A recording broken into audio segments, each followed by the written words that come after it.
Crimes passionnels, disparitions inquiétantes ou machinations diaboliques, percer les secrets des faits divers les plus marquants et plonger au cœur des affaires les plus étonnantes de l'histoire judiciaire. La découverte de la vérité ne tient parfois qu'à un fil. Bienvenue dans Chroniques criminelles. Dans cet épisode, l'affaire Jacques Mété. Une chose est sûre, Annie Mété n'en pouvait plus de Jacques, son ex-mari. Pendant des années, elle a subi son comportement agressif et ses remarques blessantes, et ça a continué même après leur divorce. Alors, lorsque Jacques est retrouvé assassiné au fond de la Méditerranée, en ce jour d'octobre 2010, les soupçons se portent tout naturellement sur Annie. A-t-elle planifié et organisé le meurtre de son ex-mari? S'agit-il d'un accident sur fond de violence conjugale? Que va décider le jury de la cour d'assises des Bouches-du-Rhône? La réponse dans ce nouveau podcast de Chroniques criminelles.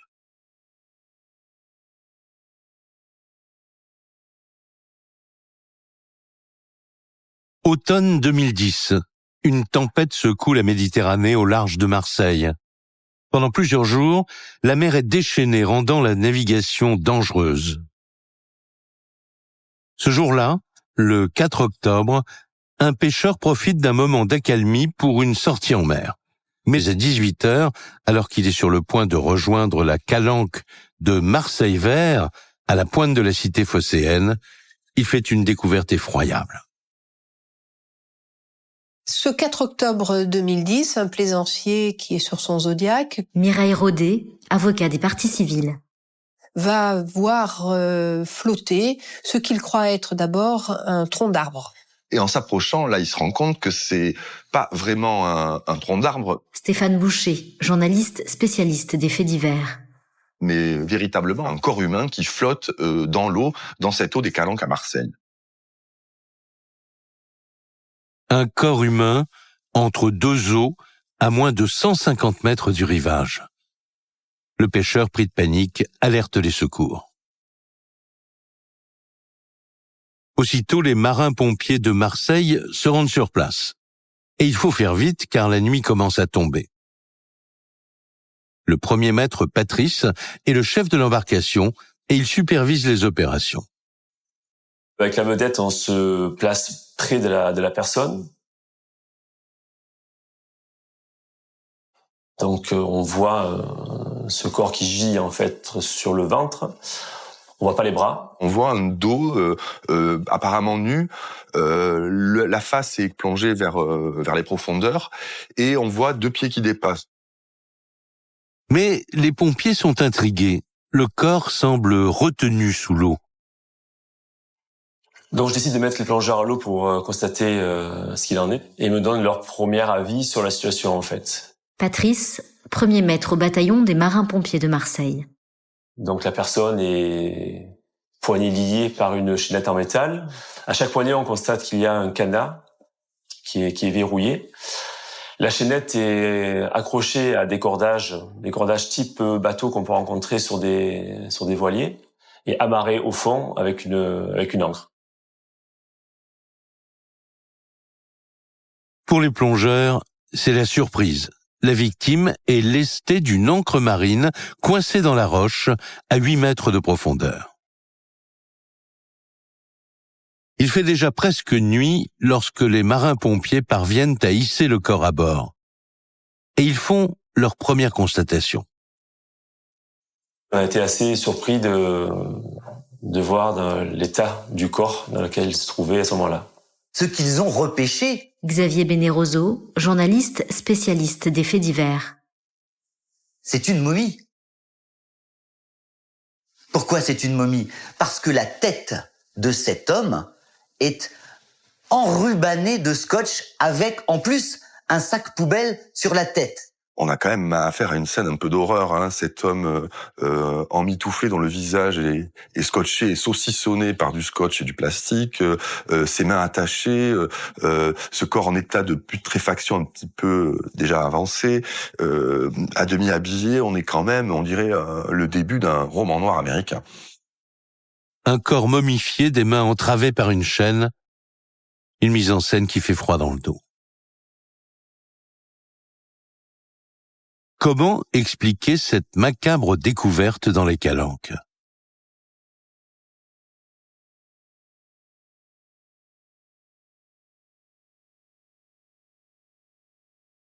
La police judiciaire de Marseille prend le dossier en main et elle commence par examiner le corps. Il s'agit d'un homme de petite taille et de faible corpulence. Mais les policiers se heurtent à un premier problème, l'identification de la victime. La police judiciaire va essayer de déterminer si on peut trouver l'identité de l'inconnu de la Calanque. Malheureusement, il n'y a aucun élément sur lui qui permette d'identifier ce corps. Pas de pièce d'identité, pas de gourmette, rien. Donc on est véritablement face à une énigme à caractère un peu maritime, ce qui est assez surprenant dans cette histoire.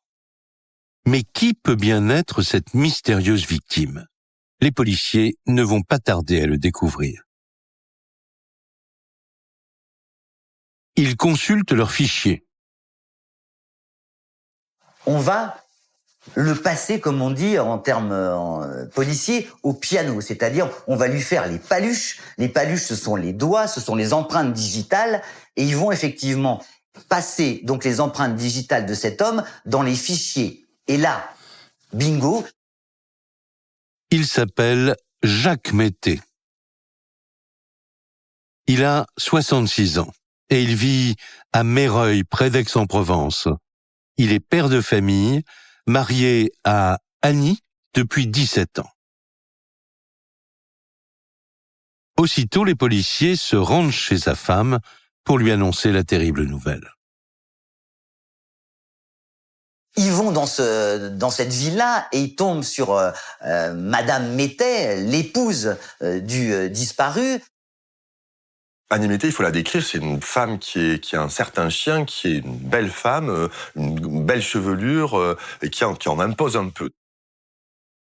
Ils vont donc l'informer des circonstances extrêmement tragiques et très mystérieuses du décès de son époux. Annie Mété est dévastée. Il faut se mettre à la place de Annie Mété, des enfants qu'ils ont eu ensemble, se dire que le père de famille, le patriarche, soit retrouvé dans de telles circonstances, plongé dans l'eau, c'est quand même le choc pour toute cette famille.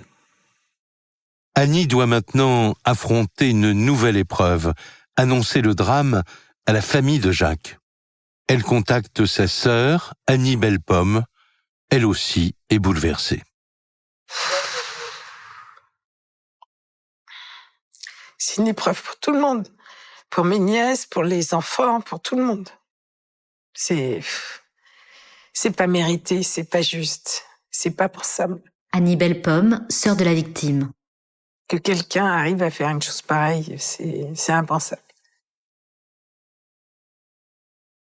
C'est absolument barbare, révoltant, inimaginable qu'on ait pu lui faire une chose pareille. C'est quelqu'un qui s'est acharné sur lui, quelqu'un qui est sans cœur, quelqu'un qui est froid, déterminé. C'est horrible, horrible. Pour la famille, ce meurtre est totalement inexplicable. Les enquêteurs se penchent alors sur la vie du couple. Et Annie va leur livrer un premier élément intéressant. Une fois, la première émotion passée, Annie Mété va leur expliquer qu'ils se sont séparés depuis 5 ans. Effectivement, elle a une domiciliation à Meyreuil. Jean-Pierre Cabane, avocat des parties civiles. Mais en fait, il n'y vit pas. Après 15 ans de vie commune, Annie explique que le couple s'est séparé d'un commun accord en 2005, tout en gardant de bonnes relations. Puis, Jacques a décidé de changer de vie. Il bénéficie d'une retraite confortable en tant qu'ancien cadre à la Banque de France. Alors il s'est installé à Minorque dans les Baléares, où il possède un bateau, le Percé. Les enquêteurs se demandent pourquoi Jacques, qui vit désormais en Espagne, a-t-il été retrouvé au large de Marseille. Pour tenter de le savoir, les policiers se plongent dans le parcours de cet homme. Qui pourrait bien lui en vouloir ? À écouter ses proches, Jacques était apprécié de tous. Physiquement, c'est un petit bonhomme, hein. Il fait 1m50 ou 1m60 et il fait 50 kilos, quoi. Donc c'est vraiment quelqu'un... Richard Bessonnet, ami de la victime. Un coup de vent, il tombe par terre, le pauvre Jacques. Mais il est tellement sympathique, et puis surtout tellement généreux. Jacques, c'est un personnage haut en couleur, séducteur. On peut le comparer à la dégaine de Belmondo. Les enquêteurs s'intéressent alors à sa vie sentimentale. Et elle a été un peu agitée. Jacques a du succès avec les femmes. Il a eu beaucoup d'aventures avant de rencontrer Annie, il y a maintenant 22 ans. Une belle femme de 31 ans à l'époque, qui élève seule son petit garçon. L'histoire de Annie Mettet et de Jacques, c'est un peu l'histoire de monsieur et madame tout le monde d'aujourd'hui. Ils ont eu chacun des unions plus jeunes, ils se sont séparés. Stéphane Boucher, journaliste spécialiste des faits divers.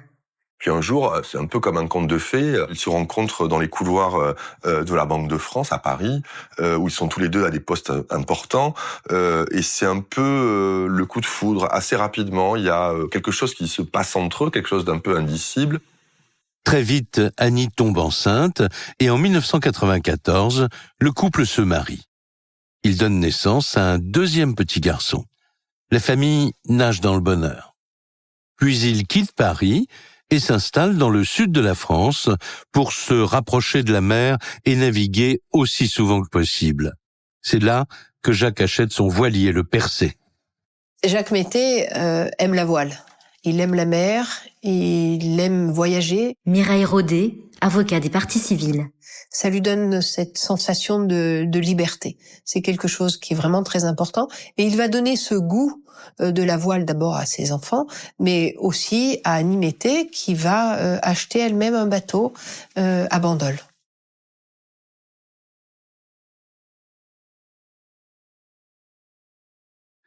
Avec son profil d'aventurier séducteur, Jacques a tout pour plaire. Mais en poursuivant leur enquête, les policiers découvrent la face cachée de la victime. Jacques Mettet, il est Xavier Bénéroso, journaliste spécialiste des faits divers. maniaco-dépressif. Il est bipolaire, c'est un peu un coup Jean qui rit, un Jean qui pleure. Il a des montées dont ses proches décrivent ses états comme il se sent un petit peu le maître du monde, et puis des états de prostration où il est complètement mutique.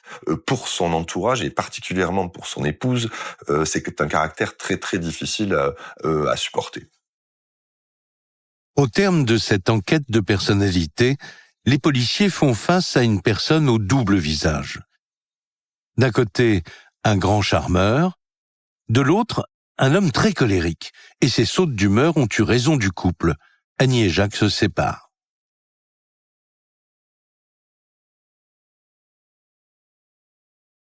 Son trouble bipolaire aurait-il pu lui attirer des ennuis ? Une hypothèse confirmée par différents témoignages.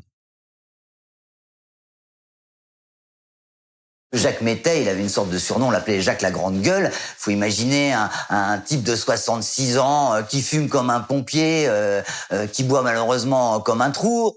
Des fois, ça se passe mal parce qu'il est un peu imbibé et ça se termine par des bagarres. Le portrait qui se dessine en creux quand même au terme de ces investigations, c'est celui quand même de quelqu'un d'imprévisible, d'un peu impulsif, qui avait des accès de colère et qui pouvait être capable de tout. Donc on peut imaginer qu'il était capable du pire et qu'il ait mis les pieds là où il fallait pas. Donc on est dans cette hypothèse du règlement de compte. Jacques, mêlé à une bagarre qui dégénère, une possibilité qui correspondrait à son comportement lunatique. Un élément supplémentaire vient d'ailleurs conforter cette hypothèse. Les enquêteurs consultent son casier judiciaire. Donc on découvre que cet homme, cette victime, a déjà été condamné il y a quelques années. Il était plus ou moins impliqué dans une sombre histoire de cocktail Molotov jeté devant un bar. Une altercation qui a valu à Jacques 2 mois de détention en 1995. Son passé un peu agité aurait-il pu le rattraper au point d'être impliqué dans des affaires plus graves? La manière dont Jacques Mété a été tué pourrait ressembler aux méthodes du grand banditisme marseillais. 10 jours après le drame, les médecins légistes publient leur rapport d'autopsie. D'après celui-ci, Jacques a été tué entre le 25 et le 27 septembre, soit une semaine avant la découverte de son corps. Mais surtout, les légistes affirment que le meurtre a été particulièrement barbare. Par ailleurs, Jacques n'a pas d'eau dans les poumons, cela signifie que son assassin l'a tué avant de le jeter à la mer. Le médecin légiste est très clair. Il s'agit d'une mort par asphyxie. A priori, l'asphyxie est liée à la position du scotch. On va se rendre compte qu'il y a plusieurs couches. D'abord, un scotch qui a été placé sur tout le visage. Sous ce scotch, un sac plastique. Et sous ce sac plastique, un autre scotch qui obture les voies respiratoires. En fait, la mise en scène, cet homme bâillonné qu'on retrouve dans l'eau, on n'est pas loin des scénarios qui sont privilégiés dans la pègre, et notamment dans la pègre marseillaise. L'hypothèse d'un règlement de compte se confirme. Un journal local titre sur la découverte du corps, l'histoire de Jacques Mété qui aurait été victime d'une bande mafieuse passionne la presse. L'affaire prend une nouvelle dimension. Tous les journaux en parlent. Tous les journaux, je regarde sur Internet, je vois tout ça. Il y a quelque chose de très important dans cette histoire, c'est le lieu de la découverte du corps. On est dans les Calanques, on est au large, on n'est pas loin d'un endroit qui s'appelle le Cap Canaille, qui est assez connu pour soit servir de lieu pour les suicides où les gens se jettent à la mer, mais qui est aussi connu comme étant une sorte de cimetière marin du grand banditisme marseillais en fait. C'est connu, hein. Dans tout Marseille, on sait que cette calanque, c'est là où ils jettent les cadavres. Annie Bellepomme, sœur de la victime. C'est vrai que l'hypothèse, c'est vraiment une histoire, oui, de meurtre par la mafia. C'est l'hypothèse principale. On imagine à ce moment-là que cela pourrait être une sorte de crime symbolique. On l'aurait puni en quelque sorte en lui mettant du scotch sur la tête, peut-être parce qu'il avait parlé. Ces assassins auraient tenté de faire disparaître le corps en le lestant d'une encre. Des méthodes qui semblent désigner la pègre marseillaise. Pour la sœur de Jacques, c'est une piste plausible. Jacques dépensait sans compter et il avait toujours des problèmes d'argent. Il jouait en bourse et il a perdu tout son argent. Est-ce qu'il n'aurait pas contracté des dettes auprès de gens peu recommandables dans les milieux ou dans les sphères de la pègre? Un homme comme Jacques Mété qui a des problèmes financiers, un homme comme lui qui est un marin, qui a un voilier de 11 mètres, ça peut avoir un intérêt pour le grand banditisme. Je me dis, il a dû transporter de la drogue dans son bateau, il s'est fait arrêter par la mafia, qui l'ont balancé à l'eau. La sœur de Jacques en est alors convaincue, son frère a été impliqué dans une sombre histoire de trafic de drogue qui aurait mal tourné. La psychose s'empare de toute la famille. Le jour de son enterrement, Stéphane Boucher, journaliste spécialiste des faits divers. il y a certains membres de la famille de Jacques Mété qui hésitent à aller à ses obsèques en imaginant qu'il y aura peut-être des tueurs qui seraient sur place et qui auraient déjà éliminé Jacques. Donc on est dans cette sorte de paranoïa familiale où on se dit que Jacques Mété a mis les pieds peut-être là où il fallait pas. Autour de moi, les gens parlent. Un de mes neveux demande à sa femme de ne pas aller à l'enterrement parce qu'il a peur. Et même moi, j'ai peur. Je veux dire, ils vont venir à Paris, ils vont me tuer. Enfin, je pense à tout ça. Les proches n'en démordent pas, la pègre serait dans le coup. Ceux qui ont tué Jacques Mété pourraient aussi s'en prendre à sa famille.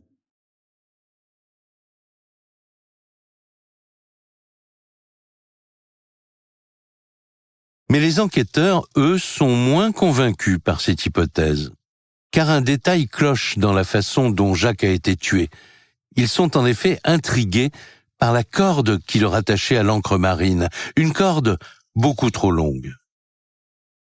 Et ça, c'est assez étrange parce que si vraiment c'était un crime de professionnel, Xavier Bénéroso, journaliste spécialiste des faits divers. on aurait dû, j'allais dire, faire une corde plus courte, de façon à ce que le cadavre, c'est un détail un peu sordide, mais ne remonte jamais à la surface. Ce n'est pas une façon, passez-moi la formule, professionnelle de faire. Ça fait un crime d'amateur de quelqu'un qui, a priori, n'appartient pas à la mafia. Cette hypothèse est donc abandonnée. Les enquêteurs travaillent discrètement sur une autre piste qui leur paraît plus convaincante. Une piste qui les conduit à Minorque.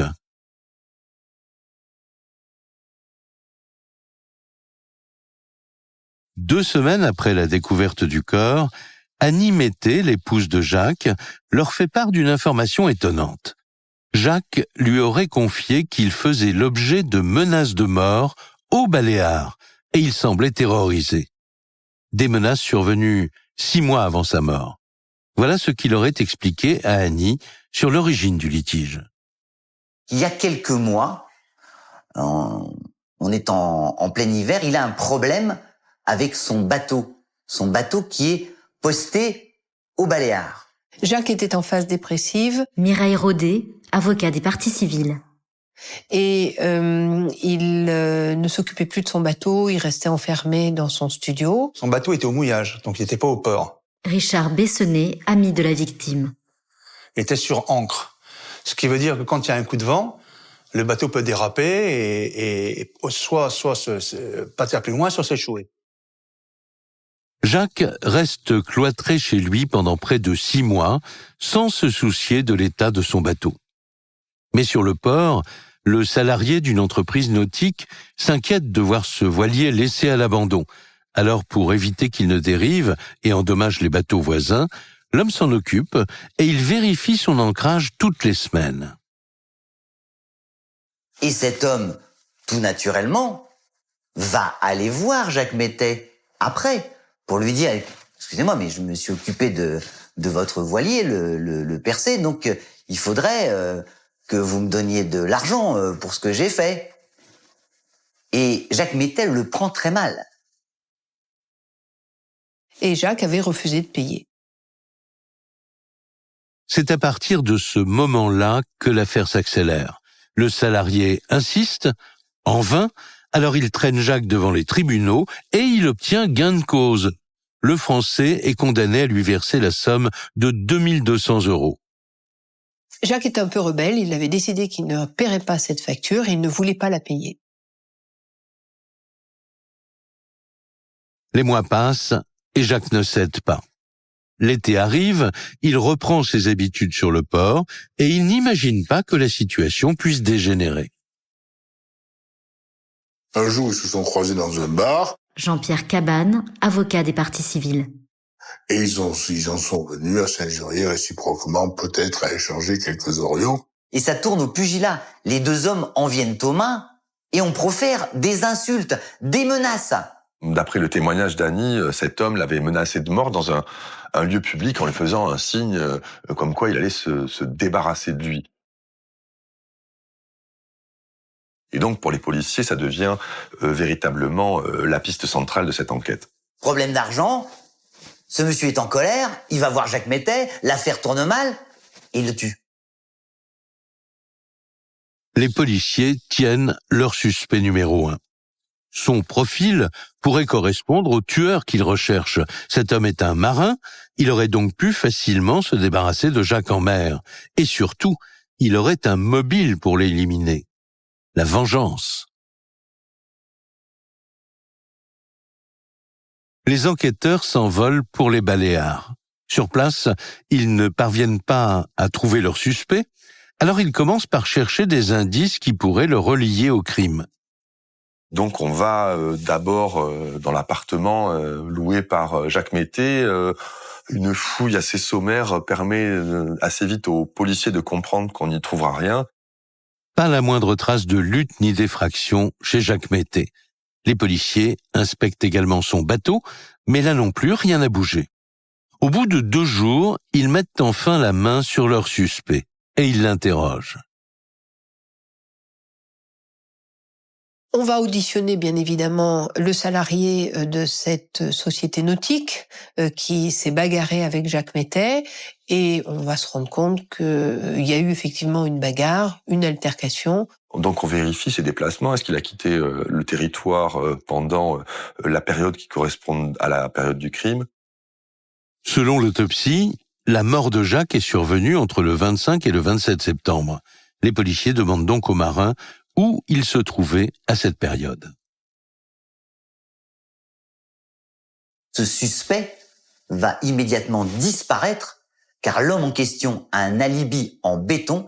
Il ne peut pas être présent au moment du crime, c'est-à-dire au moment où on a tué Jacques Mettet. L'homme est en effet resté à son domicile et il a des témoins pour le confirmer. Pour la police, la piste de Minorque s'arrête brutalement ici. Les enquêteurs sont dans l'impasse. Alors ils repartent à zéro en passant au crible l'emploi du temps de la dernière journée de Jacques. Un détail aurait-il pu leur échapper ce jour-là?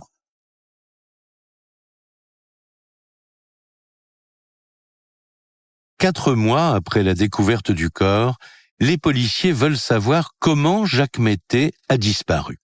En reprenant leur enquête à zéro, ils constatent que la dernière personne à l'avoir vu vivant, c'est son ex-femme, Annie. Elle raconte que fin septembre, il est venu passer quelques jours à Marseille, et là, elle donne aux policiers une information clé. À la fin de son séjour, le lundi 27 septembre, le jour présumé de sa disparition, elle l'aurait raccompagné à l'aéroport de Marignane prendre un vol pour Minorque. Mais ensuite, il s'est volatilisé, on ne l'a plus revu, ni aux Baléares, ni à Marseille. A-t-il seulement quitté la France? Les policiers vérifient les départs prévus pour Minorque ce jour-là, et là, l'enquête bascule. Ils font toutes les compagnies aériennes. Ils regardent toutes les réservations. On va se rendre compte que ce 27 septembre, il n'y a eu aucun vol pour l'Espagne. Et là, j'allais dire, ils sont abasourdis. Pourquoi? Jacques Mettet, ce jour-là, n'a jamais pris un appareil pour aller rejoindre les Baléares. C'est un véritable rebondissement. Aucun vol en partance pour l'Espagne le 27 septembre, et Jacques n'est enregistré sur aucun autre départ ce jour-là. Alors, pourquoi se serait-il rendu à l'aéroport? Les enquêteurs s'interrogent. Mireille Rodet, avocat des parties civiles. Soit Jacques Mettet a effectivement été déposé à l'aéroport et il a rebroussé chemin pour une raison qu'on ignore encore aujourd'hui, soit c'est Annie Mettet qui ment. Jacques Mettet ne s'est jamais envolé pour Minorque ce jour-là. Aurait-il menti à son épouse? Ou bien Annie cache-t-elle quelque chose? Les enquêteurs remontent encore dans l'emploi du temps de Jacques et d'Annie et ils font de nouvelles découvertes. Et on va apprendre qu'ils continuent à se voir. Ils se voient régulièrement, à chaque vacances. Ils se téléphonent tous les jours, voire plusieurs fois par jour. On sent que cette relation maintient un lien entre eux qui est des deux côtés. Elle a toujours été amoureuse de cet homme. Olivier Lantelme, avocat de la défense. Qui reste l'homme de sa vie, qui reste le père de ses enfants. En fait, il y a quelque chose de l'ordre du charnel entre eux qui a subsisté dans leur histoire. Stéphane Boucher, journaliste spécialiste des faits divers. Et donc, ils sont très unis. C'est-à-dire, quand ils se voient, ils ont des relations sexuelles. C'est devenu presque un rituel pour eux. On sent qu'elle est très, très attachée à son mari et qu'il y a quelque chose au-delà de la séparation qui les unit pour le meilleur et pour le pire. Les enquêteurs apprennent que le couple est resté beaucoup plus proche qu'ils ne le pensaient. Annie est toujours amoureuse de Jacques et elle ne le cache pas aux enquêteurs. En fait, véritablement, Annie Mettet est éplorée depuis la disparition brutale de son mari, qu'elle s'en ouvre beaucoup à son entourage, à ses enfants. Elle va jusqu'à crier sa douleur et supplier qu'on retrouve ce criminel qui a enlevé la vie à l'homme qu'elle a toujours aimé. Au fil des auditions, Annie Mettet apparaît ainsi comme une femme inconsolable. L'hypothèse d'une séparation difficile qui aurait pu être à l'origine du drame ne tient plus. Les enquêteurs piétinent, quand subitement l'affaire rebondit. La banque de Jacques Mettet alerte la police judiciaire. Alors que Jacques est mort depuis fin septembre, son agence continue de recevoir des ordres de virement de sa part. Des sommes comprises entre 150 et 1650 euros. Qui est l'auteur de ces transferts ? Contre toute attente, Annie revient au cœur de l'affaire. Après le décès de Jacques Mettet, il va y avoir des demandes de virement sur le compte d'Annie qui sont faites de la boîte mail de Jacques Mettet directement à sa banque. Elle va avoir des relations avec la banque. Xavier Bénéroso, journaliste spécialiste des faits divers. En signant, en imitant la signature de son mari. Pourquoi cette femme, sachant que son homme est mort, assassiné, se fait passer pour lui pour obtenir un virement ou du moins des fonds auprès de sa banque ? C'est quelque chose qui pose vraiment question dans l'esprit des enquêteurs. Et leur découverte ne s'arrête pas là. Les policiers remarquent qu'Annie est en train de dilapider le compte de Jacques.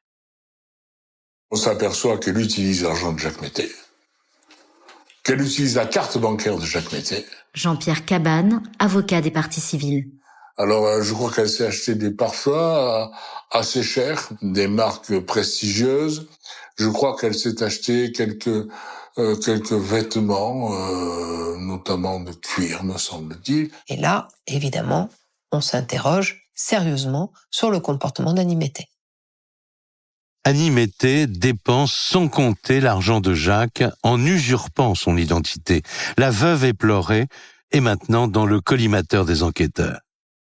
Mais ils n'ont pas de preuves solides pour l'arrêter. Alors ils surveillent ses comptes et ils la placent sur écoute téléphonique. Les semaines passent, ce dispositif ne donne rien. C'est un témoin inattendu qui va débloquer toute l'enquête.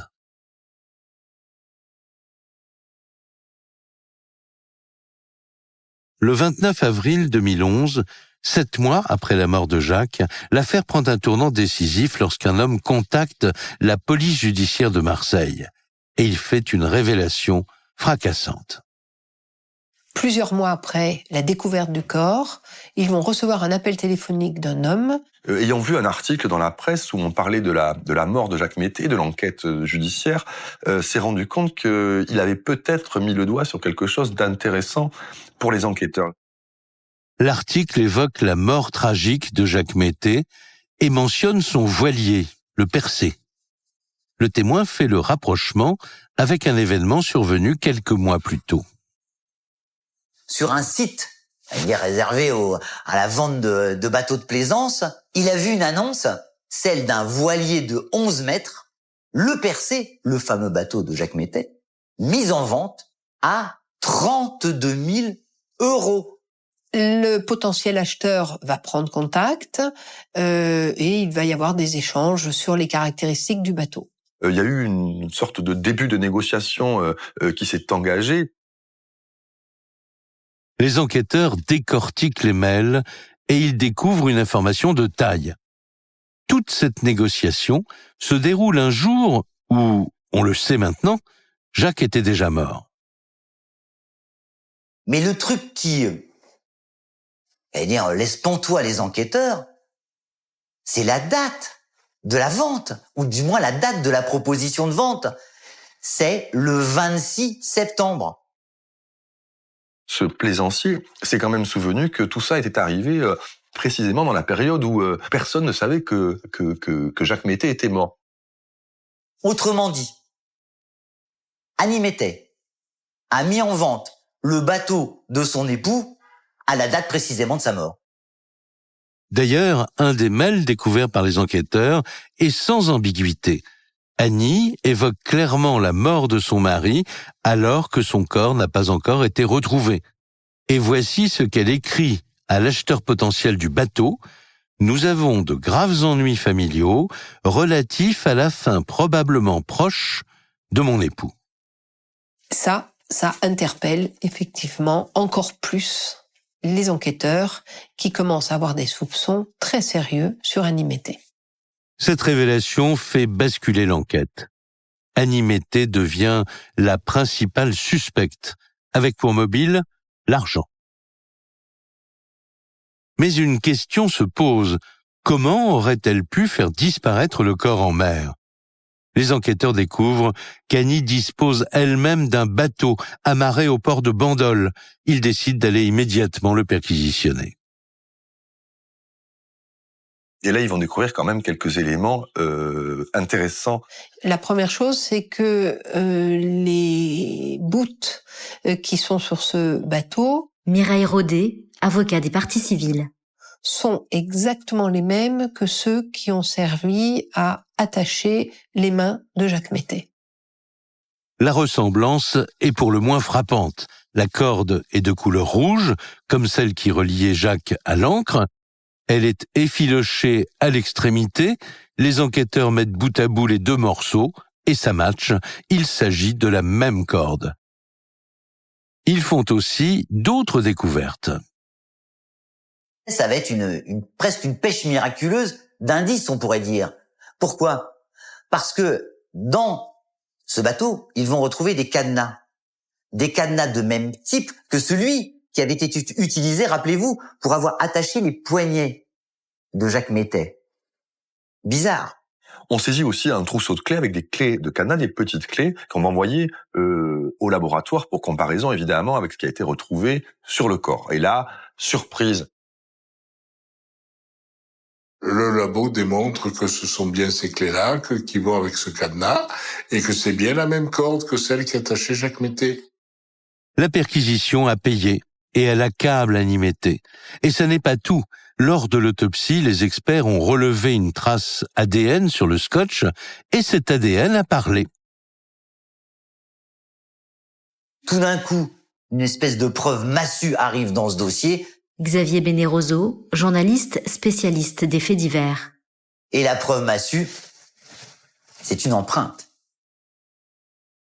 que l'on va retrouver sur le scotch, sur le visage de Jacques Mettet. Et cette empreinte, c'est celle d'Annie Mettet. Pour les enquêteurs, il n'y a plus de doute. Annie Mettet est impliquée dans le meurtre de son mari. Elle va devoir s'expliquer. Tout semble l'incriminer. La suite de l'enquête s'annonce pourtant beaucoup plus incertaine que prévu et révèle de nouvelles surprises. 8 mois après la mort de Jacques, le 17 mai 2011, les policiers interpellent Annie et la placent en garde à vue. Voilà, tout nier, tout contester. Annie Mettet confirme, dès ses premières auditions, qu'elle a ramené Jacques Mettet à l'aéroport et qu'après elle ignore tout. Les enquêteurs comprennent que ce ne sera pas facile de la faire craquer. Annie Mettet garde son sang-froid. Face aux enquêteurs, elle ne se démonte pas. Alors, ils adoptent une stratégie tout en douceur. Pour les enquêteurs, on n'a pas affaire à un personnage classique. Stéphane Boucher, journaliste spécialiste des faits divers. Annie Mettet, elle vient pas des bas-fonds de la cité phocéenne, elle vient un peu des beaux quartiers. Et donc, ils vont pas la prendre de manière frontale. Ils savent que c'est une femme posée, et une femme, si c'est elle, qui a menti pendant des mois et des mois. Donc il ne s'agit pas de l'installer, de lui demander « Bonjour madame, voulez-vous un café ? Est-ce que c'est vous qui avez tué votre mari ?» Pas du tout.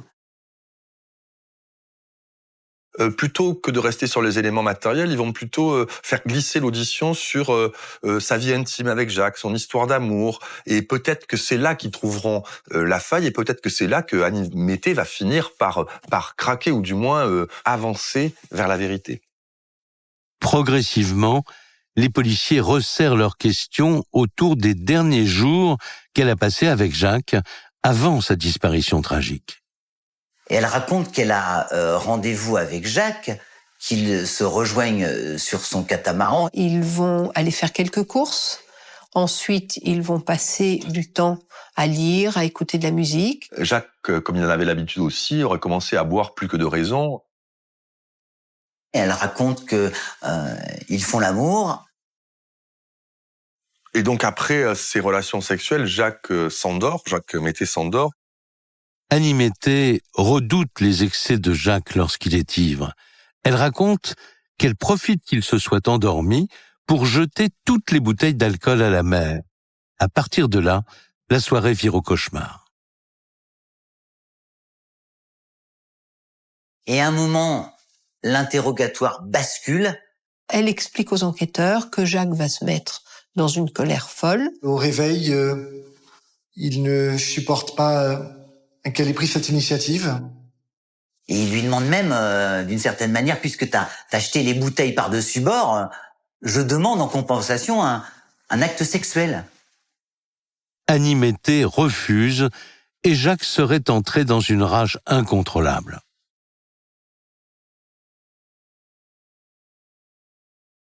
Jacques Mété se met à hurler sur Annie Mété et il l'insulte. Il la traite de tous les noms, des termes extrêmement orduriers.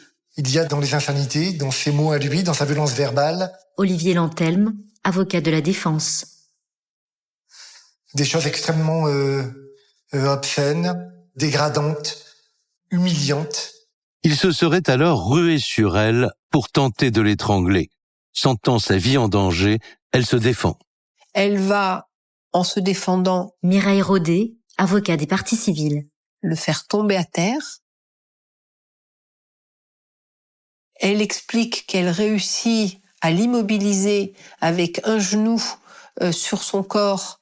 Et qu'à un moment précis, lui essayant toujours de l'étrangler, elle aurait plaqué les deux mains sur le nez et la bouche. En apposant ses mains sur ses voies respiratoires, elle étouffe ses paroles, elle étouffe ses mots, elle étouffe des insanités qu'elle ne peut plus entendre, jusqu'à ce qu'elle prenne conscience que qu'il ne bouge plus et qu'il est mort. Annie Mété vient d'avouer le meurtre de son mari. Pour les enquêteurs, c'est l'aboutissement d'une enquête qui a duré 8 mois. Mais ils n'en ont pas terminé. Ils ne sont pas convaincus par les explications d'Annie. Si c'est un accident, ils s'étonnent notamment qu'Annie n'ait pas averti les secours après le drame. Mais elle a une explication. Elle leur dit tout simplement avoir paniqué. C'est pour cela qu'elle se serait d'abord enfuie, laissant le corps de son mari sur le bateau, avant de retourner chez elle.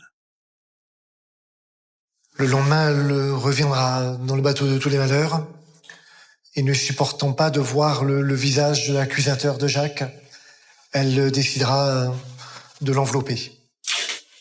Et donc c'est pour ne plus voir ce regard qu'elle a décidé de bâillonner avec du scotch sur plusieurs couches le visage de son mari. Et puis, petit à petit, comme elle le dira aux enquêteurs, une idée va germer. Elle va décider d'offrir à Jacques Mété une sépulture marine. 6 jours après son crime, elle revient sur le catamaran pour se débarrasser du cadavre. Le vendredi 1er octobre, elle prend le large, elle leste le corps de son mari d'une ancre et elle le jette à la mer. Les aveux d'Annie Mété font l'effet d'une bombe au sein de la famille. Je suis horrifiée. Horrifiée. Horrifiée qu'on puisse faire une chose pareille. Je comprends même pas. Annie Bellepomme, sœur de la victime. Et la façon dont elle nous a joué la comédie aussi. Parce que c'est une comédienne extraordinaire. L'enterrement, les pleurs, ça témoigne d'une perversité inimaginable. Pour moi, c'est une meurtrière de sang-froid. Pour la sœur de Jacques, cette mise en scène macabre et ces mensonges pendant 8 mois sont bien les preuves qu'Annie voulait se débarrasser de son mari. Mais voilà, Annie Mété affirme qu'elle était en état de légitime défense. Et pour le prouver, elle leur raconte la face cachée de 15 années de mariage avec Jacques. Alors Annie Mété, pour justifier Xavier Bénéroso, journaliste spécialiste des faits divers. l'inexcusable, va raconter aux enquêteurs que depuis des années, elle a tout connu. Elle a été le jouet d'un bourreau domestique. Elle expose notamment une scène, elle relate une scène où elle se réfugie avec les enfants dans une chambre que lui découpe à coups de hache jusqu'à ce qu'il sorte par la fenêtre pour fuir sa violence. Donc le tableau qu'elle dessine de sa vie conjugale, de ses années passées auprès de son mari, Stéphane Boucher, journaliste spécialiste des faits divers. C'est quelque chose qui est décrit un peu comme un enfer et qu'Annie Mettet a supporté à peu près tout jusqu'à sa séparation 4 ans plus tôt. Et ce soir-là, sur le bateau, ces années de calvaire ont ressurgi. La dispute est violente, mais elle affirme ne pas avoir voulu la mort de son mari. À l'issue de ses gardes à vue, le 17 mai 2011, elle est emprisonnée au Baumette, à Marseille, dans l'attente de son procès. Annie Mettet est en détention, mais l'enquête continue. Les policiers ne sont pas convaincus par sa version. Ils pointent des zones d'ombre, à commencer par les violences conjugales. Le couple vivait séparé à 2000 km l'un de l'autre. Alors il s'étonne qu'Annie Mettet n'ait pas gardé ses distances avec son mari, si celui-ci lui faisait vivre un enfer, comme elle l'affirme. Pourquoi aurait-elle décidé de s'enfermer dans ce huis clos, dans ce petit catamaran avec son mari pendant un week-end entier, sachant qu'il avait des crises régulières et qu'elle aurait pu être la victime de ces crises? Je trouve ça incompréhensible. Elle a soi-disant peur de lui, c'est une victime, c'est une femme battue, et elle l'invite à un repas en amoureux sur son bateau. Là, il y a une contradiction encore énorme. Je pense que ce n'était pas une victime. D'autant plus que Jacques, en septembre 2010, est très diminué, car il souffrait d'un cancer du poumon. Et pour les enquêteurs, contrairement à ce que dit Annie, il n'était pas en état de l'agresser. La dispute ne me paraît pas cohérente parce que la façon dont elle la rapporte Jean-Pierre Cabane, avocat des parties civiles. ne me semble pas correspondre à une réalité physique. Je vois pas comment un petit bonhomme d'1m60 qui fait 50 kilos, qui est à moitié malade, qui était soufflé, etc., Richard Bessonnet, ami de la victime. puisse étrangler une femme qui est beaucoup plus costaud, qui fait du sport. Faut quand même pas charrier, quoi. C'est pas Rambo, hein. Pour les policiers, Jacques n'avait pas la force de s'en prendre physiquement à Annie. Elle affirme avoir tué par accident, mais son comportement après le crime intrigue les enquêteurs, car ils découvrent que, juste après le drame, Annie n'a pas vraiment l'air traumatisée. Elle vient de tuer son mari, et au lieu d'être complètement bouleversée, atterrée, épouvantée de ce qu'elle vient de faire, elle envoie un mail pornographique à un de ses amants où elle se décrit comme une petite panthère qui attend quelqu'un pour faire l'amour et donc ça démontre l'absence de remords. Quelle est donc cette femme, cette cruauté? C'est quoi? Elle vient de tuer son mari, elle pense déjà à faire l'amour avec quelqu'un d'autre. C'est impensable. Si c'est vraiment un accident, on ne cherche pas durant cette période à contacter un amant. Ça fait un petit côté veuve joyeuse, ou plutôt quelqu'un qui est manipulateur, qui met tout en place et qui en fait un double discours en fait. Annie Mettet est accusée de meurtre. Elle risque la perpétuité. Mais elle a une chance de s'en sortir si elle convainc les jurés qu'elle a agi en état de légitime défense. Dans ce cas-là, elle encourt moins de 15 ans. Alors est-elle une femme battue qui s'est libérée de son bourreau ou une meurtrière de sang-froid? C'est tout l'enjeu du procès. Le 22 mai 2018, 8 ans après la mort de Jacques, Annie Mettet est jugée aux assises d'Aix-en-Provence. Après 18 mois de détention préventive, elle comparaît libre, mais tout le monde ignore de quel côté la balance de la justice penchera. Elle arrive libre devant la cour d'assises et bien évidemment, on est tous les deux habités de peur. Olivier Lantelme, avocat de la défense. Parce qu'on sait qu'une cour d'assises supporte déjà des parfums de prison. et que l'accusation sans concession risque de demander une peine lourde. Pour la défense, les débats s'annoncent difficiles. L'avocat doit briser son image de meurtrière machiavélique. Et pour cela, il mise tout sur les violences conjugales qu'aurait subies Annie. Et il présente à la cour des preuves de son calvaire, des photos qui attestent de la folie de Jacques. Et elle raconte des épisodes totalement ahurissants, comme quoi il se serait servi d'une tronçonneuse, il faut imaginer, d'une tronçonneuse pour justement la menacer. On a des portes qui sont fracassées et éventrées à coups de tronçonneuse et de hache. Et annoté d'inscriptions d'insanité.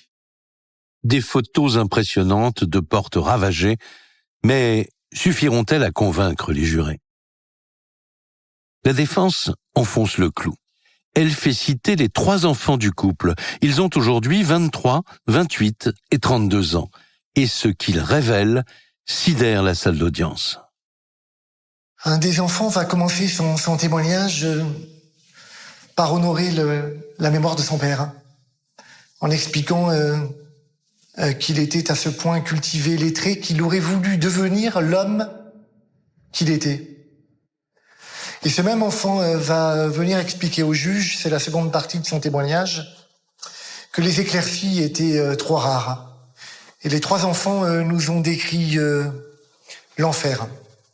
Ils ont vu leur père utiliser une cravache. Ils entendaient siffler d'ailleurs la cravache, qu'ils ont été frappés, que leur père était malade, que leur père était capable de tout. C'est un véritable rebondissement. La cour retient son souffle. Les enfants confirment les violences exercées par Jacques. Et j'ai fini ma plaidoirie avec des mots empruntés à l'un des enfants. Quand la mère atterrit derrière les murs au Baumette, Olivier Lantelme, avocat de la défense. Elle écrit à chacun de ses 3 gosses pour leur demander pardon. L'un des enfants va lui répondre la chose suivante. C'est avec ces mots qui traduisent toute l'ampleur du drame. Maman, je n'ai rien à te pardonner. C'est mon père qui doit, d'où qu'il soit, regretter ce qui est son fait. Non, maman, je t'aime toujours autant. Qui pourrait te blâmer d'avoir été le jouet de la folie d'un homme brisé? Je crois que on a là toute l'ampleur du drame. Mais les avocats de la famille ne se laissent pas attendrir. Quand bien même Jacques aurait pu se montrer violent, pour eux, il n'y a aucun doute, Annie n'a pas agi en état de légitime défense, et ils en veulent pour preuve le rapport d'autopsie. Les experts, ils disent 2 choses. Jean-Pierre Cabane, avocat des parties civiles. Ils disent que la scène qu'elle raconte, au cours de laquelle elle aurait entraîné une mort par suffocation, par étouffement, en obturant ses voies respiratoires par sa main, c'est invraisemblable. Il n'est pas possible d'étouffer quelqu'un juste avec une main. Mireille Rodet, avocat des parties civiles. Parce que vous avez des mouvements de la tête qui fait que vous allez tourner la tête et pouvoir respirer. Ils disent que c'est le ruban adhésif qui a été placé sciemment. Xavier Beneroso, journaliste spécialiste des faits divers. Sur la bouche et sur le nez de Jacques Mettet, qui a provoqué l'asphyxie, la cause de la mort. Pour l'avocate générale, la thèse du meurtre accidentel n'est pas crédible. Malgré les témoignages des enfants, elle réclame 22 ans de réclusion criminelle. Le jury se retire alors pour délibérer.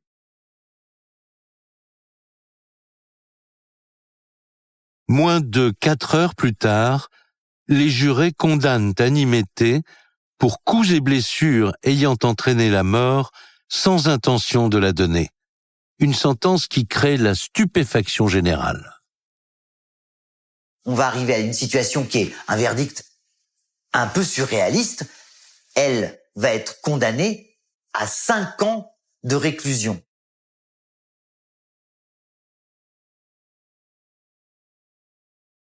La mère et les enfants sont tombés dans les bras les uns des autres et Ils étaient tous en pleurs. Olivier Lantelme, avocat de la défense.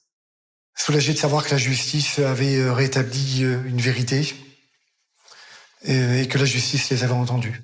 Le fait que les enfants de l'accusé aient défilé à la barre pour défendre leur mère, je pense que c'est ça qui a fait basculer ce procès.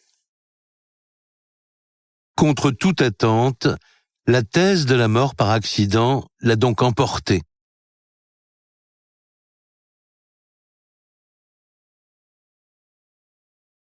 Pour la famille de Jacques, le verdict est un coup dur.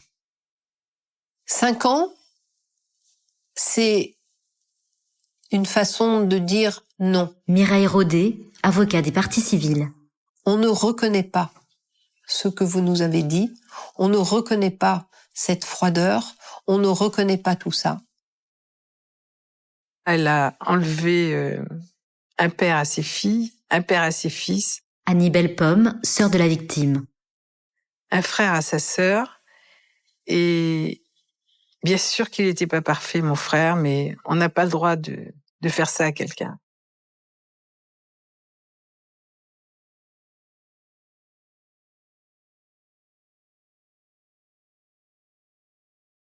Vous venez d'écouter Chronique criminelle. Si l'épisode vous a plu, n'hésitez pas à mettre des étoiles, à commenter ou à vous abonner sur votre plateforme d'écoute préférée. Et retrouvez dès la semaine prochaine un nouvel épisode de Chronique criminelle.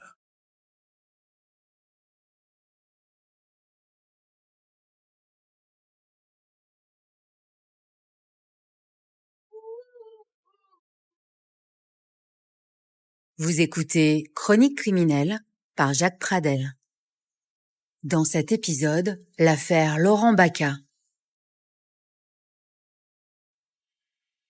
Les vieilles maisons cachent parfois des secrets macabres. C'est ce que vont découvrir les enquêteurs de la région de Toulouse. D'un côté, Edith Scaravetti, une mère de famille sans histoire. De l'autre, son compagnon Laurent Baca, un homme au passé trouble. D'ailleurs, est-ce pour cela qu'il a mystérieusement disparu sans laisser de traces? Les gendarmes vont le rechercher dans toute la région. Et pourtant, il n'était pas loin du tout même. Voici une nouvelle enquête de Chronique criminelle, une affaire à glacer le sang.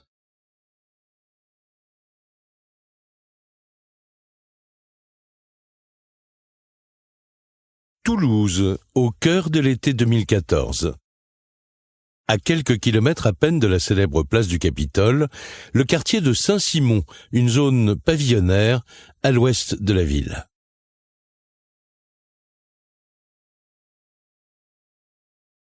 C'est ici que vivent Edith Scaravetti et son compagnon Laurent Baca. Laurent Baca et Edith Scaravetti habitent une maison qui est assez singulière. Xavier Bénéroso, journaliste spécialiste des faits divers. Qui n'a pas une couleur habituelle, qui est un petit peu d'une couleur, on va dire, rose ou ocre, et qui se distingue un petit peu des autres habitations aux alentours. C'est une belle maison. Jean Coadon, journaliste à la Dépêche du Midi. Qui se trouve au chemin Tucot. Le chemin Tucot, c'est un peu la limite de Toulouse. Le couple habite dans ce joli pavillon depuis 10 ans. Une maison de 2 étages que Laurent a entièrement rénovée avec un jardin où la famille organise régulièrement des barbecues avec des amis. Un couple sans histoire en somme et très apprécié de tous. Laurent Baca, c'est une représentation du bon gars toulousain, un peu jovial, toujours sympathique. Edith, c'est une jolie brune. C'est une belle femme assez fine. C'est une femme qu'on remarquait dans la rue. Et je pense que Laurent Baca, qui lui, un petit côté espagnol, un peu, très brun. Je pense qu'il était très fier d'être en couple avec Edith Scaravetti. Edith a 27 ans. Elle n'en avait que 17 lorsqu'elle a rencontré Laurent. Lui en avait 10 de plus. C'était son premier amour, mais elle a su tout de suite que c'était le bon.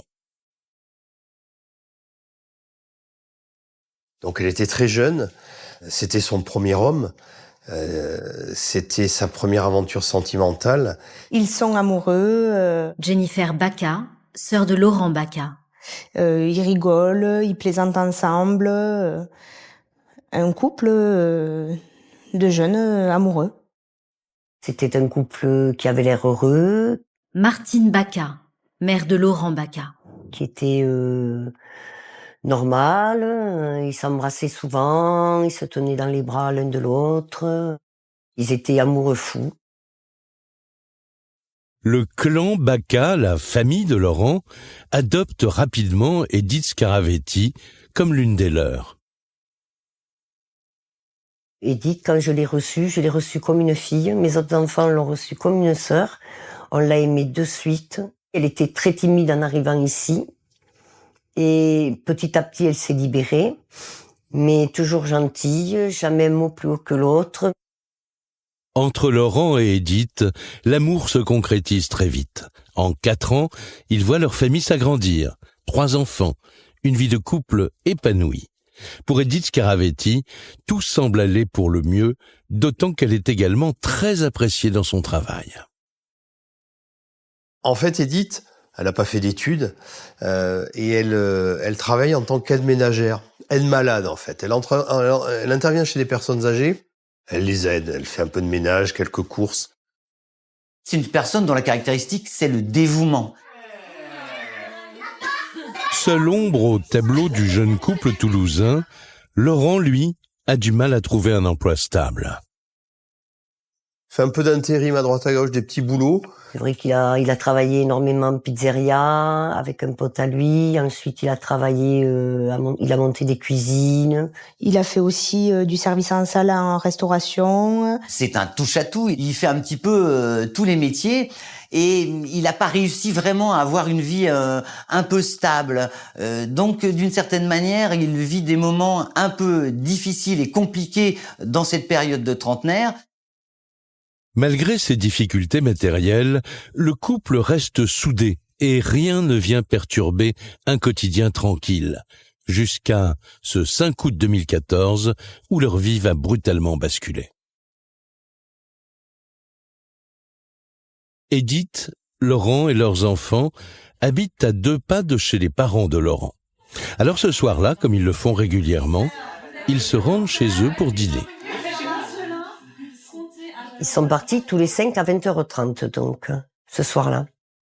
Je leur ai dû au revoir comme d'habitude, le bisou, je les ai raccompagnés au portail, j'ai attendu qu'ils s'en aillent en voiture. Le lendemain, le mercredi 6 août, Martine Baca, la maman de Laurent, appelle son fils au téléphone, comme tous les jours. Mais cette fois-ci, il y a quelque chose d'anormal. À 10h du matin, j'ai dit, je vais appeler à la maison. Le portable a sonné, le portable à Laurent. Il y a eu personne qui a décroché. Et là, dans la foulée, il y a Edith qui rappelle, et je lui demande, est-ce que Laurent est à côté de toi? Est-ce que tu peux me le passer? Elle m'a dit, ah ben non, désolé. Elle me dit, il est parti aider un copain. Elle m'a dit, il a oublié son portable. Et là où il est, je sais pas avec qui il est, on ne peut pas le joindre. J'ai dit, bon, ben ok, c'est pas grave, je rappellerai ce soir. Le soir venu, Laurent ne répond toujours pas. Et surtout, il ne rentre pas de la nuit. Mais Edith, sa femme, n'est pas inquiète. D'après elle, il est chez ce copain. Le lendemain, donc, rebelote. Là, c'est ma fille qui appelle pour avoir son frère. Même réponse, il est parti aider un copain, on ne peut pas le joindre. Et quand je dis ça donc à mes frères et ma mère, ils me disent que c'est pas normal, ça va faire 2-3 jours qu'elle dit la même chose à tout le monde. Le temps passe et Laurent, il revient pas. Et ce copain, c'est qui? C'est quoi cette histoire? Cela fait maintenant 2 jours que Laurent a disparu. Le clan Baca commence à s'inquiéter sérieusement, car Laurent a un lien très fort avec sa famille. Il ne se passait pas une journée sans qu'il contacte ses proches. Il faut comprendre que Laurent Baca, il est très famille. Laurent, c'est quelqu'un qui... Sandrine Confet, amie d'enfance de Laurent Baca. Dès qu'il partait même de chez lui, le premier truc qu'il faisait, il appelait sa mère. Moi, j'ai une relation avec notre fils Laurent très fusionnelle. Donc, Je suppose qu'il ne serait jamais resté, j'en suis même convaincue, sans nous donner un petit signe d'un air de dire « vous inquiétez pas, je suis vivant, je vais bien ». Voilà. Et là, ça n'a pas été le cas. C'est ce qui nous a vraiment inquiétés. 72 heures sans aucune nouvelle, un départ totalement improvisé, avec un mystérieux copain que personne ne connaît, la panique commence à gagner la famille de Laurent. D'autant que le trentenaire toulousain a disparu sans prendre ni son téléphone portable, ni sa voiture. Laurent Baca, c'est pas un gros courageux, c'est pas un marcheur. Jean Coadon, journaliste à la Dépêche du Midi. Pour faire 100 mètres, il prend sa voiture. Et la voiture, elle est là. Elle n'a pas bougé, la voiture. Puis mon frère sans son téléphone et sans voiture, c'est pas possible, quoi. Là, nous, on commence à s'affoler quand même. On disparaît pas de chez soi sans rien prendre. Voilà. Ni carte bleue, ni portefeuille, ni affaires de toilette, ni vêtements de rechange, voilà. Martine Baca, mère de Laurent Baca. Donc là, c'est vraiment l'incertitude totale, c'est le flou, c'est l'angoisse, c'est tout, quoi. La famille de Laurent échafaude toutes les hypothèses. Il ne croit pas à cette histoire de coup de main donné à un copain que personne ne connaît.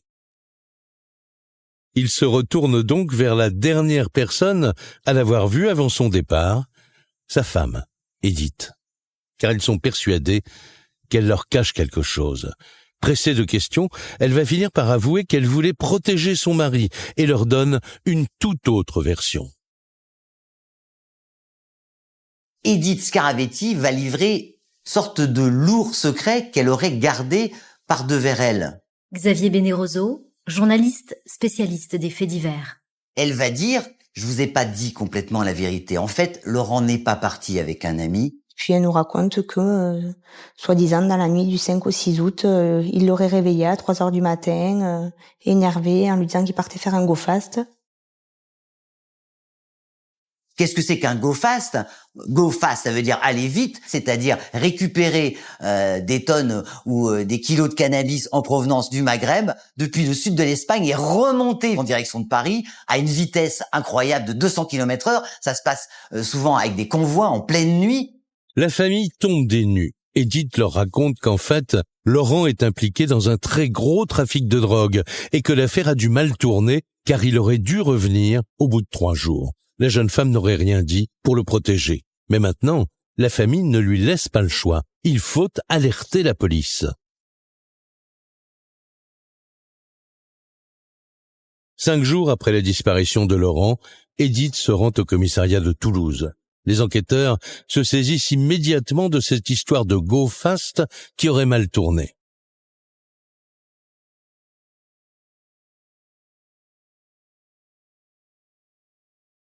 Les policiers commencent par fouiller le passé de Laurent Baca. Et selon eux, il a le profil. Il pourrait être mêlé à un trafic de stupéfiants. La piste du go fast sera examinée avec sérieux puisque nous savons que Laurent Baca était consommateur effréné de cannabis et occasionnellement de cocaïne. Laurent Boguet, avocat de la défense. Et les investigations qui sont menées permettent de considérer qu'il a un lien avec le milieu de la toxicomanie. Et puis, il a été aussi condamné, attrapé, interpellé dans le cadre d'un trafic ou de la consommation de drogue. Alors, est-ce que tout ça peut expliquer sa disparition? Est-ce qu'il s'est retrouvé dans une histoire un peu compliquée? Pourquoi pas? Ça fait partie des hypothèses sur lesquelles les policiers vont travailler. La piste semble vraiment sérieuse, d'autant que les enquêteurs vont être confortés dans leurs convictions par Edith elle-même. Le lendemain, elle leur livre en effet une preuve supplémentaire de l'implication de son mari dans un trafic. Elle a retrouvé à son domicile une enveloppe sur laquelle il y a un numéro de téléphone, et ce numéro de téléphone, c'est celui d'un certain Néné.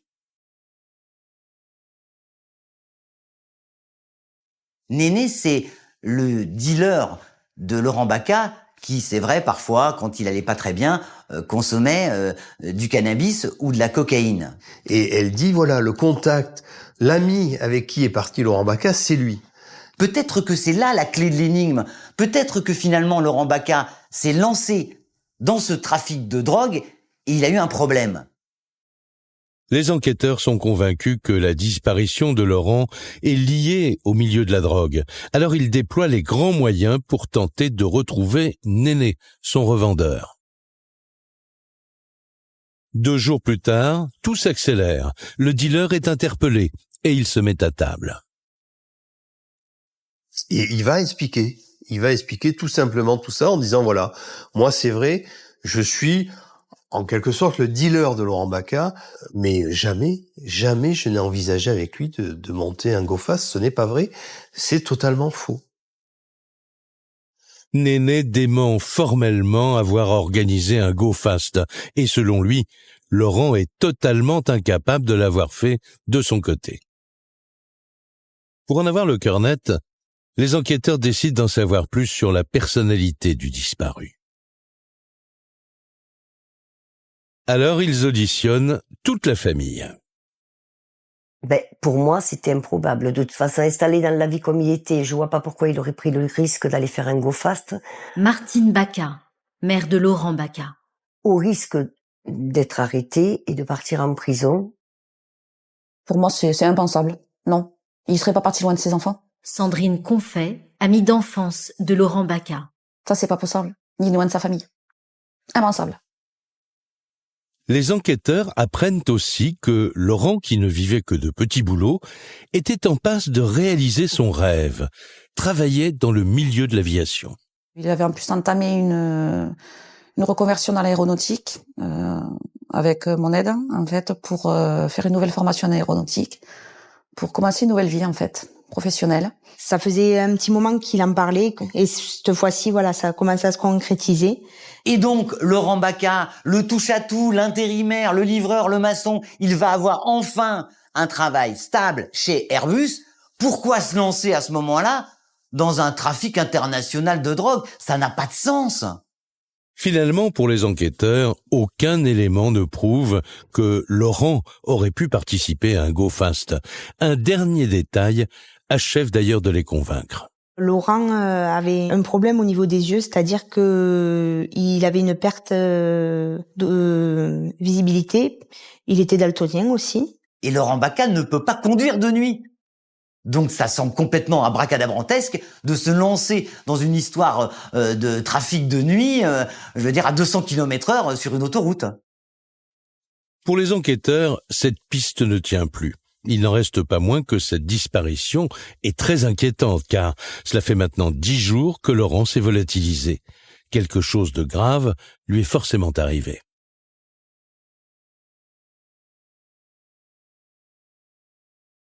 À Toulouse, les policiers s'intéressent cette fois aux circonstances de la disparition de Laurent et à ce qu'il aurait pu faire après son départ du domicile conjugal.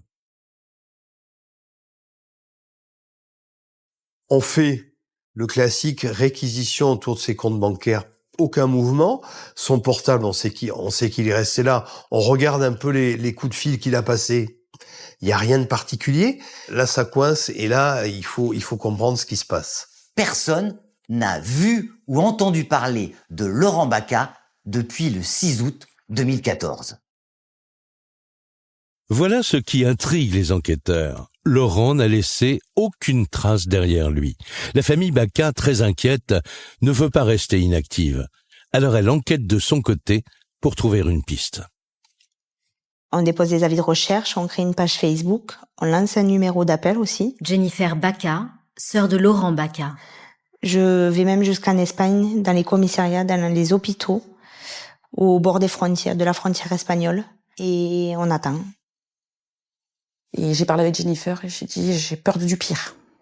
Je sens au fond de moi qu'il est arrivé quelque chose de grave à Laurent. On imagine tout. Est-ce qu'il s'est pas suicidé? Est-ce qu'il a pas été kidnappé? Est-ce que il a décidé peut-être aussi de partir sans donner de nouvelles? À la mort, on y pense toujours, au décès. On y pense. Qu'on le veuille ou non, il n'y a que deux solutions. Ou il est en vie ou il est mort. Voilà. D'ailleurs, une nuit, je devais rêver. Et pendant mon sommeil, je rêvais et je me suis réveillée en larmes. Et dans mon rêve, Laurent m'appelait au secours, mais d'une force pas croyable. Il m'a appelé au secours. Et je me suis réveillée en pleurant. Et là, si vous voulez, je me suis dit, c'est pas normal. C'est pas normal. Martine est désespérée. Du côté des policiers, l'enquête piétine. Côté familial, l'annonce sur les réseaux sociaux ne donne rien. Alors les Baca passent à la vitesse supérieure. La famille décide d'alerter la presse. Ils parviennent à attirer l'attention du journal régional La Dépêche du Midi. Un journaliste veut écrire un article. Et pour l'illustrer, il a besoin d'une photo. Les Baca veulent un cliché qui les montre unis. Ils ne vont pas hésiter à s'afficher dans la presse. Xavier Bénéroso, journaliste spécialiste des faits divers. En disant « Aidez-nous à retrouver cet homme ». Ils vont donc faire publier une photo à la fois de Laurent Baca et une photo sur laquelle on voit l'intégralité de la famille. L'intégralité, sauf une personne, Edith Scaravetti. Et c'est à ce moment-là où une distance va commencer Pierre Lebonjour, avocat de la famille de Laurent Baca. à se créer entre Madame Scaravetti et la famille Baca. Edith Scaravetti n'a jusqu'ici jamais manqué une réunion de famille. Les Baca s'interrogent. Pourquoi n'est-elle pas venue avec eux pour être présente sur la photo? Ils réalisent que depuis la disparition, son comportement a changé. Elle n'est pas dans l'action, elle ne participe pas à tout ça, et on a l'impression qu'elle participe pas à l'inquiétude de tout le monde. Alors, ce qui étonne un petit peu la famille Baca, c'est que Edith ne semble pas spécialement inquiète de l'absence de son conjoint. Ça devrait être elle qui devrait aller ouvrir et taper à toutes les portes. Je vous rappelle, il y a 3 enfants dans le couple, 3 jeunes enfants, qui tous les jours doivent lui demander « Maman, il est où papa? Quand est-ce qu'il revient ?» L'attitude d'Edith, je pense, a été très surréaliste à ce moment-là, pendant cette fameuse disparition. Très surréaliste. Pour la famille, Edith n'est pas assez impliquée. Jennifer, sa belle-sœur, est la première surprise par cette attitude. Edith et elle n'ont a priori aucun secret l'une pour l'autre. Mais là, le contact semble rompu. Elle change. Plus les jours passent, plus elle change. C'est-à-dire que au début, elle continue à venir régulièrement comme elle faisait avec Laurent et les enfants. Et puis, si là, on l'appelait pas pour lui dire ça fait un petit moment que t'es pas passé, tu viens. Elle donnait pas trop de nouvelles, quoi. Alors la famille commence à se demander si Edith ne serait pas liée d'une manière ou d'une autre à la disparition de Laurent. On avait fait le tour des hypothèses et c'était la dernière personne à l'avoir vue. Donc, on s'est dit, elle le cherche pas, donc c'est qu'elle sait où il est. Donc, c'est qu'elle cache quelque chose. Pour Jennifer, Edith en sait plus qu'elle ne veut bien le dire. Sa conviction est si forte qu'elle décide d'aller en faire part à la police. Elle se rend au commissariat, mais comme elle ne dispose d'aucun élément matériel pour étayer ses convictions, ses déclarations ne débouchent sur aucune piste. L'enquête est au point mort. Mais un mois après la disparition de Laurent, un nouveau témoignage va enfin relancer le dossier. Au mois de septembre 2014, un mystérieux individu se présente au commissariat. Il prend les devants, car il a peur que son nom apparaisse dans l'affaire. Et si cet homme vient voir les policiers ce jour-là, ça n'est pas du tout par hasard. C'est qu'il a vu dans le journal local, La Dépêche du Midi, la photo de Laurent Baca. Il a vu les appels à témoins. Et cet homme connaît très bien Laurent Baca, il connaît surtout Edith Scaravetti. Il se présente en disant « j'ai des choses à dire ». Jean Coadon, journaliste à La Dépêche du Midi. Je suis, entre guillemets, l'amant d'Edith Scaravetti. Edith trompait son conjoint. Pour les enquêteurs, l'information est de taille. L'adultère pourrait constituer un mobile dans la disparition de Laurent. L'homme en question s'appelle Jean-Marie. Il est animateur au centre aéré où vont les enfants d'Édith. Ils vont se croiser dans un jardin en présence des enfants. Ils vont même s'embrasser. On va s'apercevoir assez rapidement qu'il y a eu 700 textos échangés entre les deux. Donc ça veut dire que c'est une relation plutôt sérieuse. Ce que Édith Scaravetti raconte à cet homme, c'est qu'elle est, elle en a assez, qu'elle est plus amoureuse, qu'elle est même malheureuse et qu'elle a envie d'autre chose. L'amant raconte au policier que le couple battait de l'aile et il apporte un certain nombre de détails qu'il tiendrait d'Édith elle-même. Elle trouve que Laurent n'est pas le père qu'il devrait peut-être être. Elle trouve qu'il n'est pas très efficace à la maison.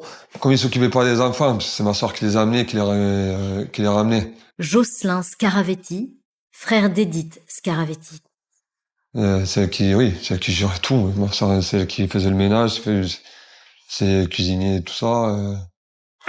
En poursuivant leurs investigations, les policiers récoltent des informations de plus en plus intéressantes. Laurent Baca boit beaucoup trop. Xavier Bénéroso, journaliste spécialiste des faits divers. Certains amis ne fréquentent plus ce couple parce que effectivement, à chaque soirée, il boit un peu trop et ça se termine mal. Et donc, finalement, on sent dans ce couple une certaine lassitude, un certain énervement de la part d'Édith Scaravetti. Suite à ces révélations, ils reprennent le dossier et réinterrogent les proches. Ils vont alors recueillir un témoignage capital de la part de Jennifer. 2 semaines avant de disparaître, Laurent avait découvert les infidélités de sa femme. On a appris que Édith avait quelqu'un dans sa vie, quelqu'un d'autre que mon frère. Jennifer Baca, sœur de Laurent Baca.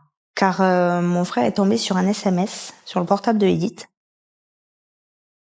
Il m'a demandé qu'est-ce qu'il devrait faire. Je lui ai dit d'appeler cette personne. Et on a appris que donc c'était un animateur de l'école des enfants. Donc notre fils a rappelé ce numéro quand même en lui disant que... Martine Baca, mère de Laurent Baca.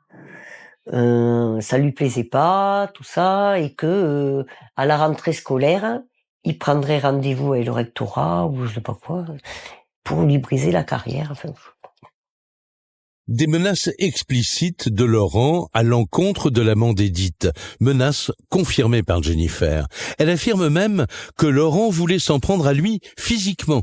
Les policiers commencent à envisager une disparition criminelle.